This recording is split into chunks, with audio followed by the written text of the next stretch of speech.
Welcome to Debra Ses Radio Show, Self-Empowerment Strategies.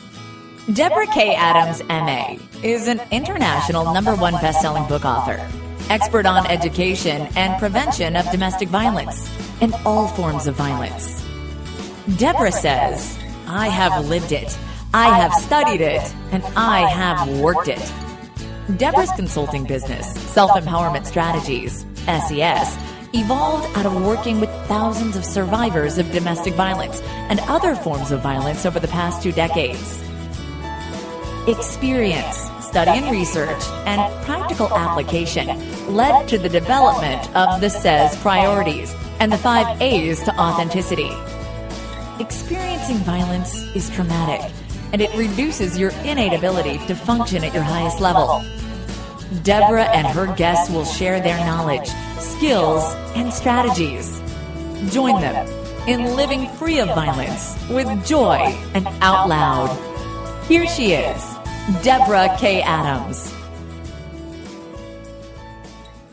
Hello, this is Debra K. Adams, and you're listening to Debra Ses Radio Show. It's a beautiful Tuesday. I don't know what kind of weather you're all having, but I'm actually having sunshine, so I'm celebrating that. And I'm excited to be here today because our guest is a very intelligent and creative person that I have met via Facebook, and she has a really exciting project that she's going to share with us. And I'm going to introduce you to her, and her name is Lorena Gordon, and she is the creator. She actually wrote the script, and she is producing and directing and fundraising and just about all parts of this film. The name of her film is called Times Like These. Lorena was born and raised in Queens, New York, and ever since she can remember, she loved to tell stories through a camera. She picked up the family camcorder at the age of 6, and that's when she started making films. The stories she is most intrigued by and passionate about telling are about the human condition and the complicated facets of life. Lorena has directed and produced short films named Fallen Hero, The Uninvited, The Cure, and Alone. Lorena has been fortunate enough to work with and learn from her mentors, and they include Martin Scorsese, Sam Mendes, Leonardo DiCaprio, and Ben Stiller. Welcome, Lorena. Hi, Debra. Thank you for having me. I'm very honored to have you. It's been a while since we've talked, and I wanted you to share with our audience all about your endeavor with your film. So we met via Facebook, right? Yes, we did. We did, and it was a while ago, and you were on another radio show that I did previously. And at that point, you were just really getting started. You were actually beginning with raising some money, right, at that time? That's correct, yes. I believe that was before we even started shooting any part of the movie, yeah. Yeah, and so tell us your particular passion about this film that you're making, Times Like These. Why I'm passionate about it? Yeah. Sure. Well, it's such a personal story since it's, a story I wrote for my mom to share her experience with domestic abuse and how she was able to get out of that unhealthy marriage and start a new life. And she deserves all the credit in the world for raising 2 great kids, and she did it all by herself. And the ultimate gift I can give her is what I know what to do and what I'm passionate about doing, which is making films. So I wanted to share that with audiences, and hopefully someone can watch that, and if they find themselves in the same situation, be inspired and do what's right. Well, I think that's fabulous. Now, is your mother okay with being the subject of this film? You've talked that over with her, right? Oh, absolutely. I think even, prior to writing it, I did mention to her that it was a topic and a film I wanted to tell, and she said, if you think this is worth sharing, then go right ahead. But yes, I did have to ask her permission to do it. And how is she feeling about it now that you're really clicking along in the production part? She's just having a ball, and really excited that people get to see her story on screen and see her strength. So she's I'm sure she's going to enjoy it even more once people see the final product of it. Right, and I'm sure she's very proud of you for doing this. Yes, I hope so, yes. And it is a great undertaking. So the process you've been through with this is first you write the script. Is that correct? Correct, yep. Tell us about writing the script for this. Well, writing the script was one of my favorite parts of it because it was such a cathartic experience to revisit those memories and develop these characters. What I wrote, they're characters at the end of the day, inspired by my parents, but they're not my parents. So it was nice to kind of create these characters in my head, as well as the situations that happen in the film. And then it's nice also when actors come in and they have their own take on the material, and it's a collaborative effort. So that's what I really, really like about the process. Right. How long did it take you to write the script? It's been through many drafts. So, well, okay. I want to say about 2 years to get it right. To get it right. Yeah. And you learned how to write plays and scripts through your college education, is that right? Yeah, college and reading scripts really is a great way to learn about the format and characters and plots. So yeah, it's I like writing. Yeah. Have you also dabbled in acting? No, I prefer to stay behind the camera as opposed to in front of the camera. That's not how people do it, but no, I prefer the creative, behind the scenes, and I'm really shy in front of the camera. Okay. Well, I think that the photos that I've seen, now you have a Facebook page for times like these, and I have posted it I created an event on Facebook for this, so I've posted that for the audience if they want to go to my Facebook page, and they can find that, or you can tell them where it is right now. Sure. Well, it's www.facebook.com/timesliketheseFilm. Right. Don't forget the word film, right? Film, yes. And we post plenty of updates, pictures, and I'm sure, once the film is out, it'll be a lot of traffic on the page. Well, I go there occasionally to check up on you. Not really, I'm kidding, but to see how you're doing. And I love that you post the stills and share the process with the people on the page. I think that's really important. Yeah, no, it's, this film was made because of the people, who helped us fund the project. So it's the least I can do and show them how appreciative I am to all of them and their support. That's very nice, Lorena. So you created the script, and your next step was to raise some funds so that you could actually produce it. Is that correct? That is correct, and that was the most difficult part of it all. Yes. Are you done raising money? Yes, we are done. That's great. So that is awesome. So you did it through the internet, and what other sources did you find? I had an executive producer as well as the crowdfunding, where we had plenty of support from family members and friends who contributed. Well, that's great. And did you raise all that before you actually started filming? Well, the shoot was divided into two separate shoots. We had the main shoot in July of last year. Yes, July of last year, and then we did the second portion for 2 days in December. Okay. So yes, it was. We had some money when we were shooting in July as well as in December. Wonderful. So are you all done with the actual shooting of the film? Yes, the actual shooting is wrapped. We are done. We have all the material. That's good, since you've told me that you've relocated from your home of New York City to Sunny California. Yes. Yeah. Was there were they all personal reasons, or was there professional reasons you decided to change locations? They were a little bit of both. Uh-huh. And like I was mentioning, I'm not a big fan of the winter and snow. I could only handle it for so much, so I prefer the sunshine. Well, I'm right there with you. I don't live in a place where I get much of that.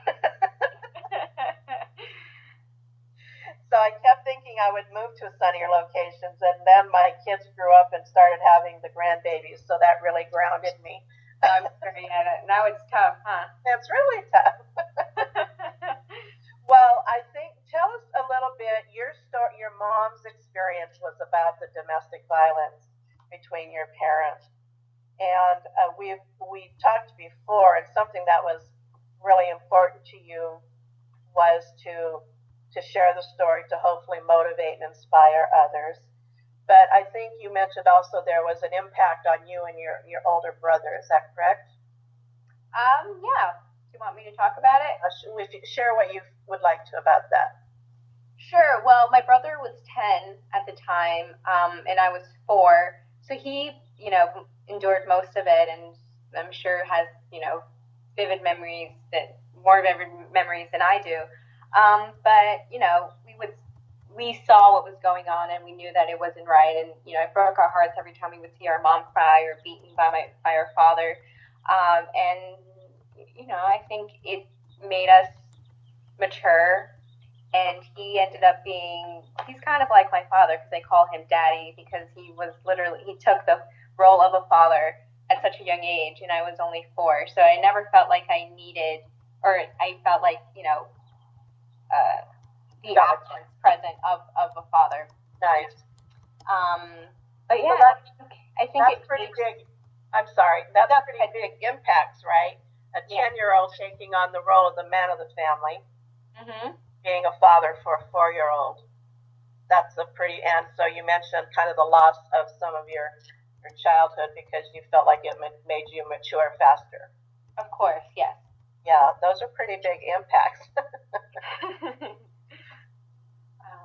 And I think what you said, when you said that how you felt when you observed the physical assaults between, from your father to your mother and heard the verbal and emotional assaults, that it impacted you.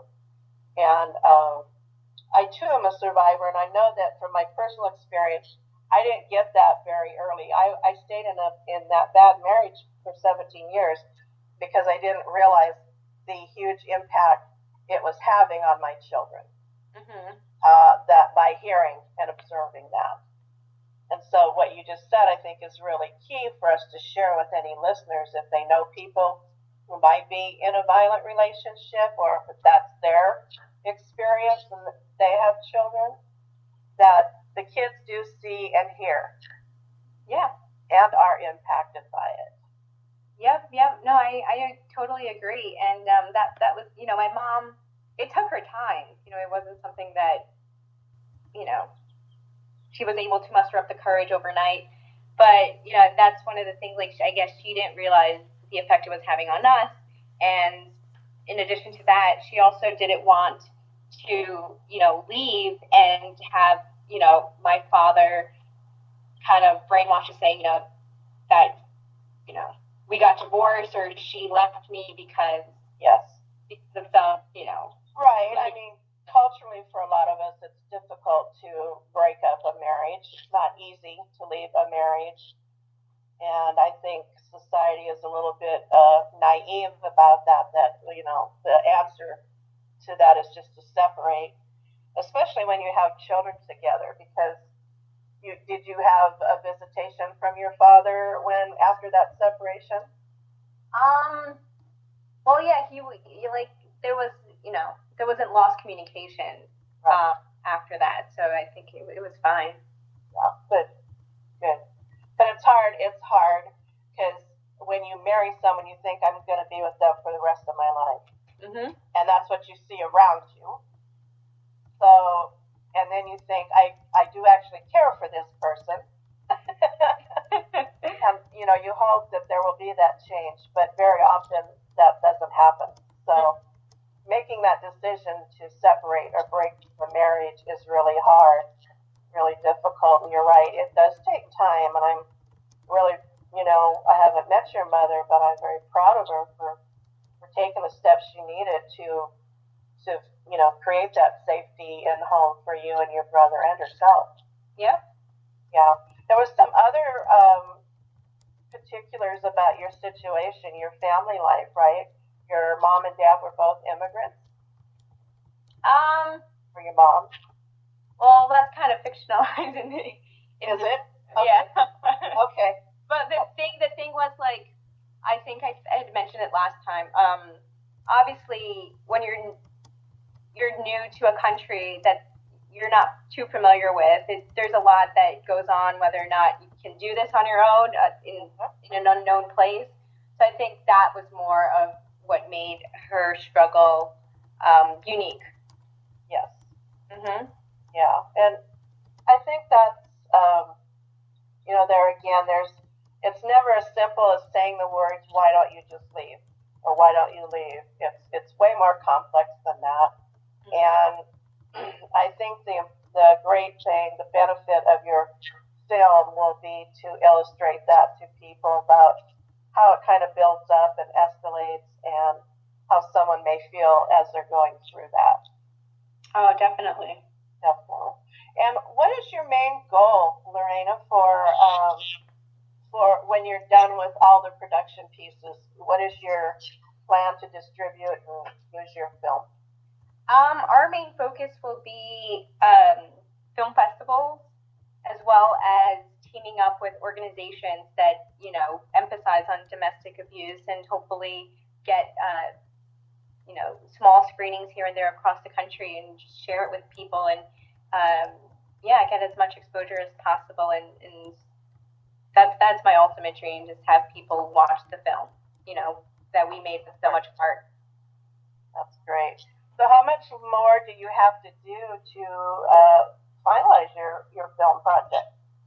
A few months of just the post-production process, which there's a lot. There's editing the film in general, as well as color mixing and color mixing and mixing the sound of the film. So it's a whole process that alone, which takes time and work. So once that's done, hopefully before next year, it'll be out, and we'll start submitting to festivals, and people will have an opportunity to see it if we go to your city and screen the film. Right. So now, are you editing it also? I am not editing. I have an editor. I'm working with the editor, but me, myself, I'm not doing that. I was going to say, wow, you're wearing all the hats. That's a big I mean, you already wore most of the big hats, so it wouldn't have surprised me. Yeah, have that on my shoulders. Yeah. Great. And are you working on any new projects? I have a few ideas, a few stories that I'd like to, direct. About? But nothing concrete just yet. Just working on this baby first, and just make sure that's done first. Yeah. Do a good job on this. Mhm. Now, you mentioned that you had worked on the other short films. Now, were you hired, or were you the primary creative person on those other films? I was the primary creative person on those, and some like I even did when I was still in school. But it was mostly like just guerrilla style. Me and my brother acting in my films, and hired a cameraman. And this times like these is the most ambitious project I've ever had, and so it's by far the Yeah.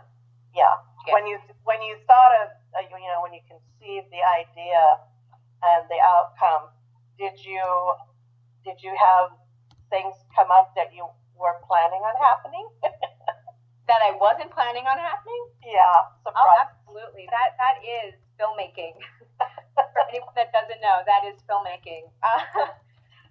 Of course, there were a few things. It's that's what I think makes you a good producer and a director, is just how to overcome these things and be quick on your feet. And that's what differentiates you from a good director producer to not so good. There are, oh my God, countless things. we were shooting in a heat wave back in July, which we weren't anticipating. So you can just imagine, 25 individuals in an apartment. Oh, yeah, major heat. yes. Scheduling sometimes, again, some things come up where you weren't expecting. People not showing up sometimes to work, just small things like that. Yeah, all those kinds of things. Yeah. So, with the sitting where you're at in your process, are you thinking that it's been worth all the time, effort, and energy? Oh, absolutely. I feel like the roller coaster is just starting. I'm really excited and anxious to see people's reaction to the material and just the response we get. Because I know that everyone, and I speak for myself and everyone involved, gave it their all, including the actors, which I was so blessed and so humbled to work with each and every one of them. So I just want people to see their talent and see this and watch the story. And I'm really excited for the future. Right. Well, you mentioned that you enjoyed the more collaborative spirit of have the actors bringing in their expertise and perspectives. Yeah. And so I imagine that may have led to script changes and new ideas kind of on the fly. Oh, absolutely. I mean, even before we started shooting, I had, Jason and Nancy Castro who play, she plays the lead, my mom, and Jason plays my father. And we would get together and talk and just share our experiences. I know they both have their own experiences with this subject matter. So that's why they were also eager to be a part of this and share their experiences. We spoke a lot and bounced off ideas off each other, and I loved it. And they were great collaborative, people to do this with. And in addition, Nancy actually came over one day to my house and spoke to my mom. So I know that was big for her, and she would take notes. And I'm sure having your firsthand resource right in front of you is, as an actor, phenomenal. Yeah. So do you think that most films like you're making have that same collaborative spirit, or do you think sometimes there's a lot of clashes between people in different positions? In a perfect world, I would hope there's a collaborative effort. But no, not everyone. It depends on, because I'm sure egos clash and all that, but, I'm not that kind of person. That's my favorite part of it, is working with my actors. So, I think that's amazing. So you don't need to raise any more money. That must be a huge relief. That's such a relief. It was a bit difficult. I'm not going to lie. It was a bit tough. Hard to ask for help, right? Yeah, especially, the second campaign that we had was during Christmas. Uh-huh. So that didn't help either. Well, we live and we learn, right? So you'll have a lot more ideas for your next project that'll help smooth the way for that project. Yes, it's all experience. Yep, and learning. Yeah. So do you care to, we don't want to give away the movie, but we want to let the audience know a little bit more, I think. What else would you want to share with the listeners about your film? Let's see. I'll just give a brief synopsis of the film, I guess. That would be good. Well, this film takes place in one day, and it tells the story of Marisol, who's been married to her, has been in a marriage for years and suffered abuse. And it takes her son and a neighbor to finally make her realize that this is not healthy for her and that she has the power and the strength to leave him and start a new life. So she packs her bags and one night leaves it all behind and leaves everything, just takes her son. Yeah, that's amazing. And I'm sure there are going to be hundreds, thousands, millions of people who will relate with that. Oh, yeah, That was a very eye-opening experience, when we were raising money, with our Indiegogo and the whole campaign process. And once the trailer, was on YouTube, it was just overwhelming how many people can relate to this material, or would send messages saying how, grateful they are that they see this because they were, survivors themselves, or they've seen, their parents go through this. So that was, at the time I was just writing it kind of for myself and didn't think of the bigger picture of the amount of people that would, relate to this material. Yeah, the larger impact. Yeah. Mm-hmm. So you are what I would call an advocate on the subject matter now. Yes. Do you have a lot of people coming to you for assistance or asking questions about that sort of thing? Questions more than assistance. Uh-huh. Because I myself am not, it's my mom, but as someone who's, an advocate and a supporter, I try to do my best, and hopefully later on in the future I'll get more opportunities to be a bigger voice. Right. Well, I think that one of the things is, the more you learn about a subject, even if you've experienced it firsthand, the more you can learn about it, the more you remember, too. Yeah. Because sometimes we tend to block a lot of things out of our memory. But, I think that when people would talk with me, I would always share that I had survived a 17-year abusive marriage, and always after any kind of speaking or training would have people come up to me and say, well, I know what you're talking about. And I've had similar experiences, and that was a real eye-opener to me about, truly about how it has really impacted more people than we can really know. Absolutely. And you would think that, it would be a different story considering it's 2014, but, it's still happening, so that needs to change. Yeah, and that was really something about my studies. I returned to college as an adult, and I was like, we've had domestic violence for hundreds of years, right? Mm-hmm. Why are we still having it? Why haven't we figured out how to prevent this or eliminate it?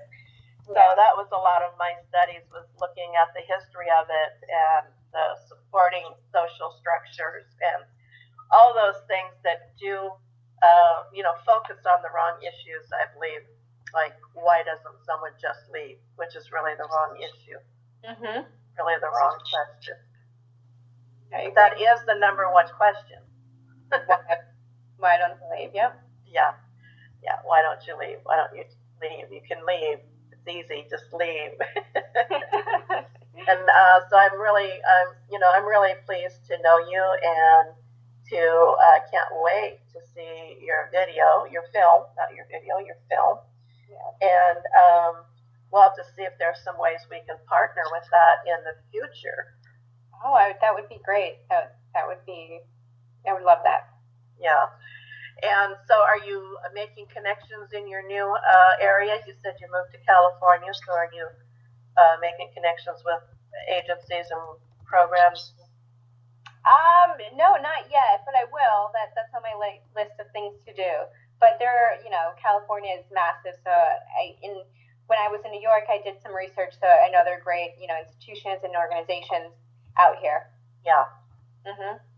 Actually, in May, I'm going to be delivering a workshop in Los Angeles area, and it's going to be on the connection between domestic violence and human trafficking. Oh, see, I'm going to write that down because I need to see you, Debra. Yeah, I would love to see you. I'm going to be there from May 9th to May 14th, actually doing the training on May 9th for that. So, yeah, we need to get together. Okay, I wrote it down. Yeah, and I'll send you the flyer so you know where it's at and all that stuff. Okay. That would be cool. I'd love to connect with you on that and introduce you to maybe some other organizations that I already know down there. Mm-hmm.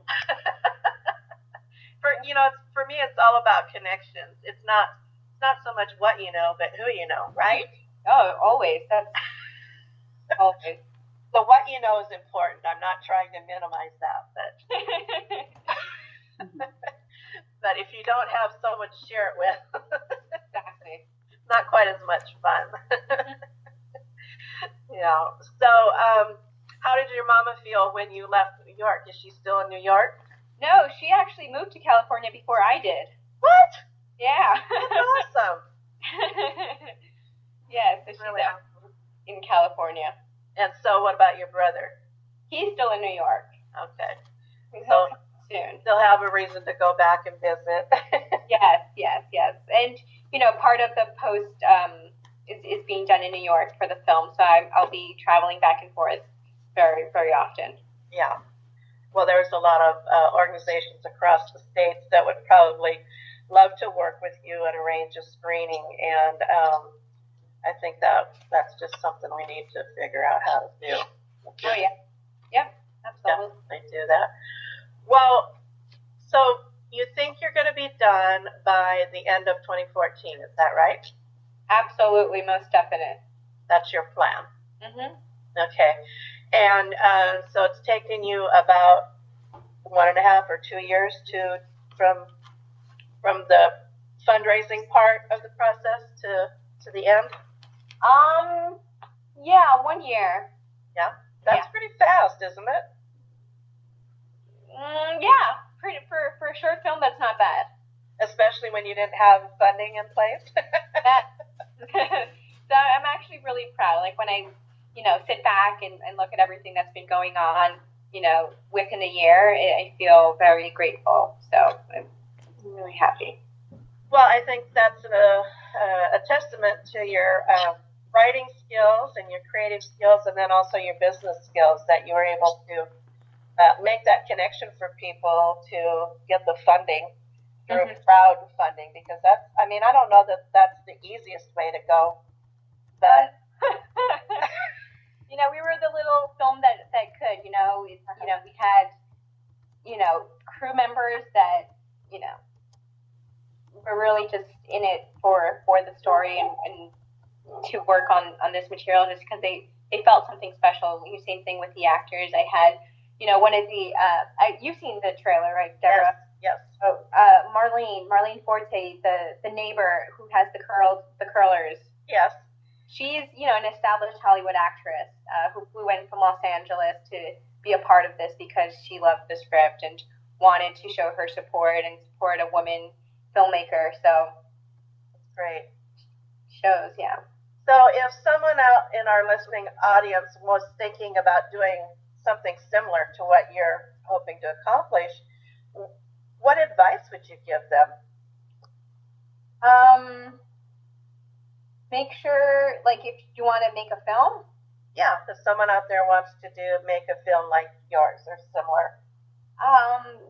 Be very passionate and be determined, and just stick with your guts and just go for it, and try to, seek people who want to help you and find a good support team. I think that also makes your job a lot easier, and just find a story that, you're passionate about telling. Mm-hmm. So I love what you're saying, because that's been so important to me at this later part of my life experience, is that I have to love it. I have to be committed to it. I have to feel that passion for it in order for me to want to do it. Absolutely, yeah. Yeah. You're gonna. Do you think that sometimes when you're young, that's not like a high focus, or do you think that's changing? I just remember in my 20s, I was focused on the family and nesting, and all that stuff. I really didn't have much thought for the big picture out there. So I think that may be changing for. I think so, but I could only speak to for myself. But ever since I was like a little kid, this is what I wanted to do and pictured myself doing. So to me, everything else was like put aside. My only focus was, making films always. So always. That's great. That's great, because I think you said you got behind the camcorder at about the age of 6. I didn't really think about my future. I don't think until I was in high school. So maybe I'm just a late bloomer. Who knows? maybe I was just too early. I mean, I remember watching Titanic. Oh, what a fabulous movie! Yeah. at age 6. Why? I have no idea. But, that moment, being in the theater and seeing Jack Dawson drowned and these emotions that overcame me, and I started crying, and I just had like an epiphany, like, this is what I need to do.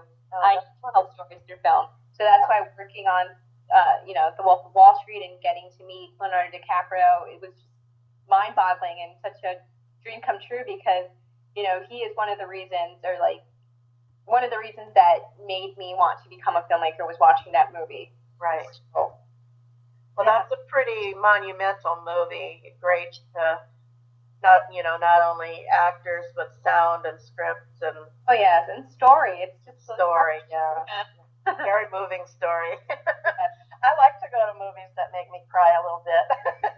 Me too. Once in a while, it's nice. Yeah. At least I said, I gotta get an excuse. I can cry now.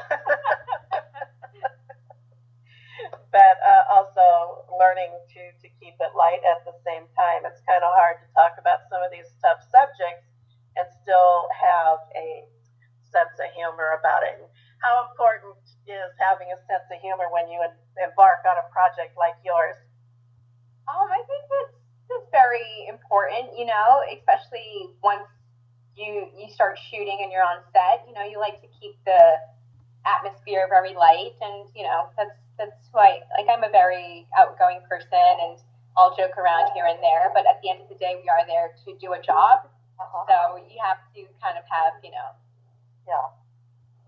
So my show is called Debra Ses, which stands for Self-Empowerment Strategies. So I didn't really prep you for this, so I'm just going to throw you under the bus. Is that okay? So I usually ask my esteemed guests if they would share some self-empowerment strategies. So if you could share, like, maybe what are your top 3 self-empowerment strategies that, keep you going through life? Keep me going. Oh, boy. You really? Is that a deep subject? No, I'm just trying to think. I'm sure I have several. Let me think.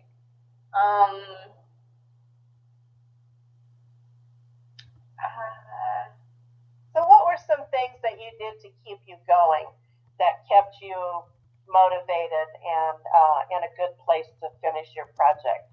I think it's just having that gut feeling and knowing that this, God willingly, if everything, falls into place, was meant to happen, and just knowing or having that in the back of your head, like, this is going to happen, no matter what, and just being very persistent, but in a good way. So are you talking about an inner belief in yourself?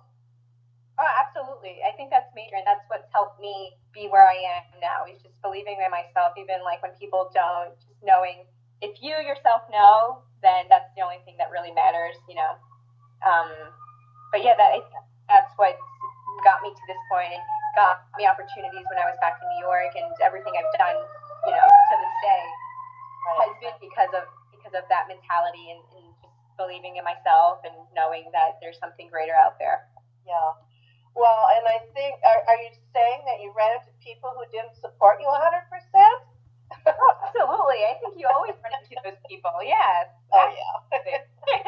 There's always the naysayer somewhere saying, you're not going to make it, right? You're not going to do it.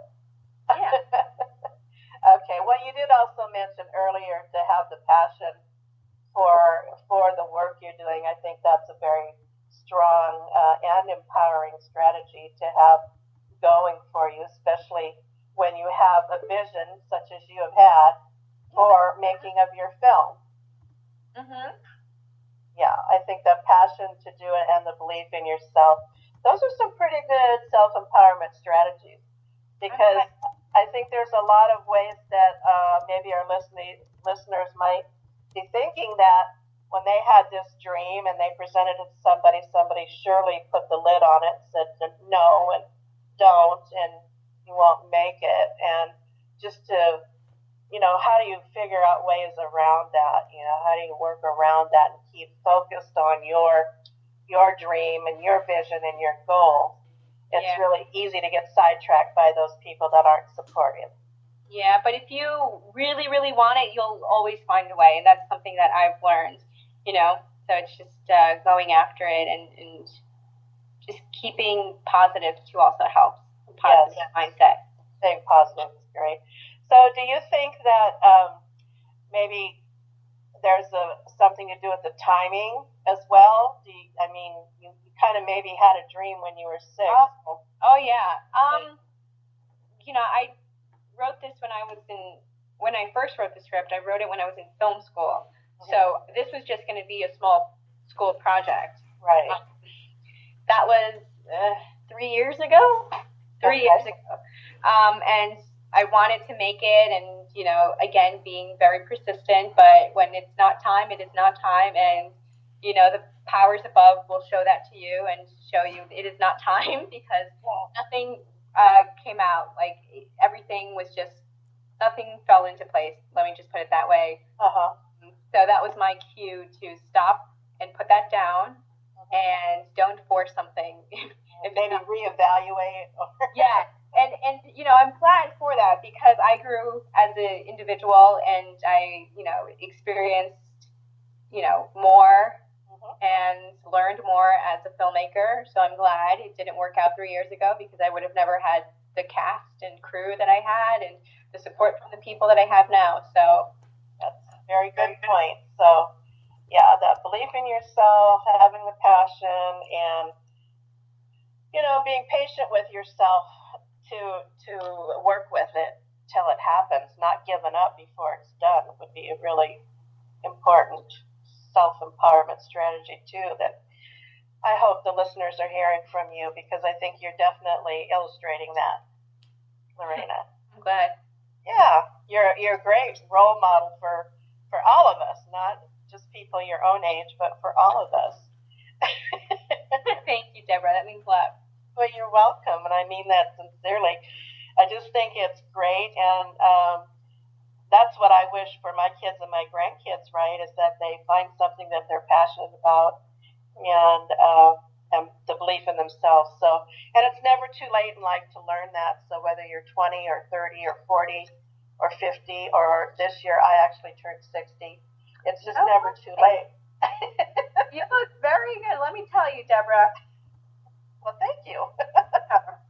I think it's good living, Oh yeah, that's I'm sure. Once I got out of my own abusive marriage and was able to take back control for myself and for my children, then it's been really good living ever since then. I'm sure, yes, that played a key role. Yeah, not that it was always easy, and I'm sure your mom will agree with that. It's definitely not always easy. Gosh, I can remember, well, sometimes I don't remember, because there was so much trauma going on those first few years after we separated. It was always worrying about money. Do I have enough to pay the rent? Do I have enough to feed my children? How am I going to get to work, or can I even get a job?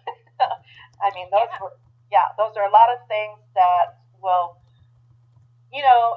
sometimes it stops us dead in our tracks, and that's unfortunate, but somewhere we have to find the will to go forward. Mm-hmm. And some of the things that you've just shared with us will help people move past that feeling of being stuck, I believe. Okay.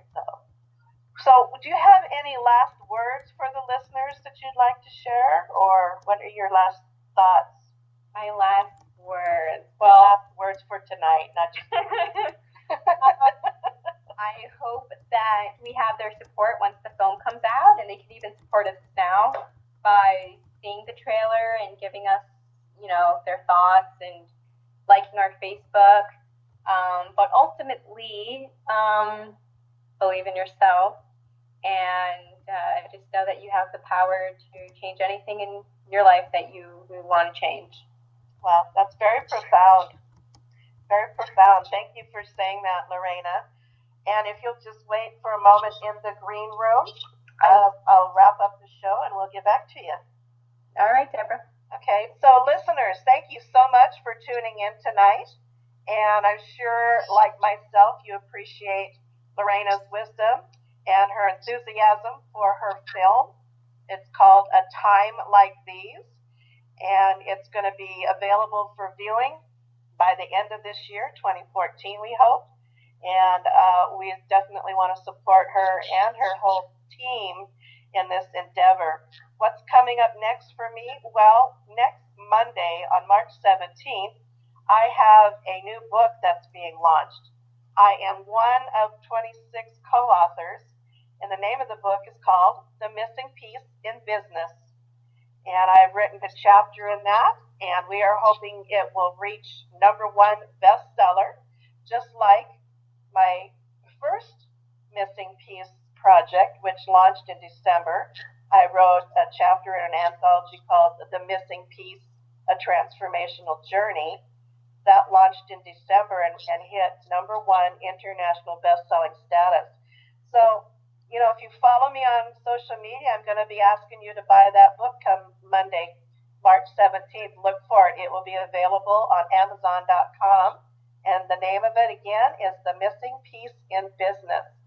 I look forward to talking to you next week when we have another great guest lined up for you. So until then, have a great, happy evening, and I'll see you next Tuesday. Thank you. Thank you for listening. You can reach Debra at Debra K. Adams, MA @gmail.com, or go to her websites, www.sissies.net, www.debrakadamssays.com, www.debrakadamsthemissingpiece.com. See you next Tuesday, 8:30 p.m. Eastern Standard Time, where Debra says. And remember, you are empowered.